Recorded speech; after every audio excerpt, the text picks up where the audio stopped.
ನಮ್ಮ ನೋವನ್ನು ತಿಳಿಸ್ಕೊಡೋರು, ನಮ್ಮನ್ನು ಅರ್ಥ ಮಾಡಿಕೊಳ್ಳೋರು. ಅವರು ಸಿಗೋ ತನಕ ಕೇಳ್ತಾನೆ ಇರೋರು. ನಿಮಗೊಂದು ಕತೆ ಹೇಳ್ತೀನಿ, ತುಂಬ ಭಾರವಾದ ಹೆಂಗಸಿನ ಕತೆ. ಅವಳು ಹುಡುಕಾಟ ನಮಗಿದ್ದೇನೆ. ಒಂದು ಊರಿನಲ್ಲಿ ಒಬ್ಬಳು ಬಹಳ ಭಾರವಾದ ಹೆಂಗಸಿತ್ತು. ಆಕೆ ಎಷ್ಟು ಭಾರ ಆಯ್ತು ಅಂದ್ರೆ ಕೂತಲಿಂದ ಹೇಳಕ್ಕಾಗ್ತಿಲ್ಲ ನನಗೆ. ಬಹಳ ಭಾರ. ಅವಳೊಳಗೆ ಹೇಳ್ಕೋಬೇಕು ಅನ್ನೋ ಸಾಕಷ್ಟು ಕಷ್ಟಗಳು, ನೋವುಗಳು, ಕಥೆಗಳಿತ್ತು.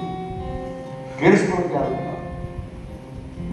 ಗಂಡ, ಅತ್ತೆ, ಮಾವ, ಸೊಸೆ, ಮಗ, ಮಗಳು ಎಲ್ಲರೂ ಬಹಳ ಸುಸಿ. ಯಾರಿಗೂ ಹೇಳ್ಕೊಳಕ್ಕಾಗದೆ ದಿನಕ್ಕೆ ಭಾರ ಆಗ್ತಾ ಒಂದಿನ ಸಂಕಟ ತಡಿಲಾಗದೆ ಆಕಿ ಕೂತಲಿಂದ ನಿಧಾನವಾಗಿ ಎದ್ದು ಹೊಸಲು ದಾಟವಾಗಿ ಬರ್ತಾಳೆ. ಆ ಮನೆ ದಾಟಿ, ಆ ಕೇರಿ ದಾಟಿ, ಆ ದಾರಿ ದಾಟಿ, ಊರು ದಾಟಿ, ಊರು ಹೊರಗಡೆ ಒಂದು ಪಾಳು ಮಂಟಪಕ್ಕೆ ಬರ್ತಾಳೆ. ಅಲ್ಲಿ ಆಕೆ ಮುಂದೆ ಒಂದು ಗೋಡಿ ಐತಿ.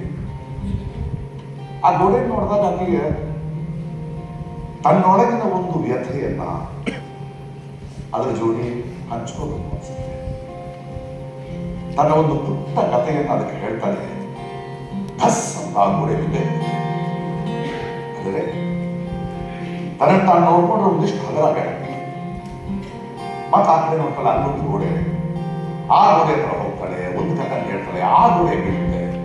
ಹೀಗೆ ಅಲ್ಲಿರುವ ಸುತ್ತಲಿನ ಗೋಡೆಗಳಿಗೆ ತನ್ನ ಕಥೆಗಳನ್ನ ಹೇಳ್ತಾ ಹೇಳ್ತಾ ಹೇಳ್ತಾ ಎಲ್ಲ ಗೋಡೆಗಳು ಬಿದ್ದು ಹಗುರಾಗುತ್ತೆ.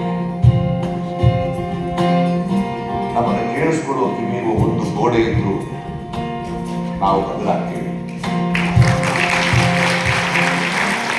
ಅದನ್ನು ಕೇಳಿಸ್ಕೊಳ್ಳೋ ಗೋಡೆ ಇದ್ದಿದ್ರ ನಮ್ಮ ಬಿಡುಗಡೆಯನ್ನು ನಾವೇ ಪಡೆದುಕೊಳ್ಬೇಕು, ನಮ್ಮ ದಾರಿಯನ್ನು ನಾವೇ ಪಡೆದುಕೋಬೇಕು.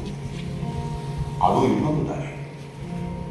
ಆ ದಾರಿಯನ್ನು ಹೇಳುವ ಒಂಟಿ ಕಾಗೆ ನಿಮಗೆ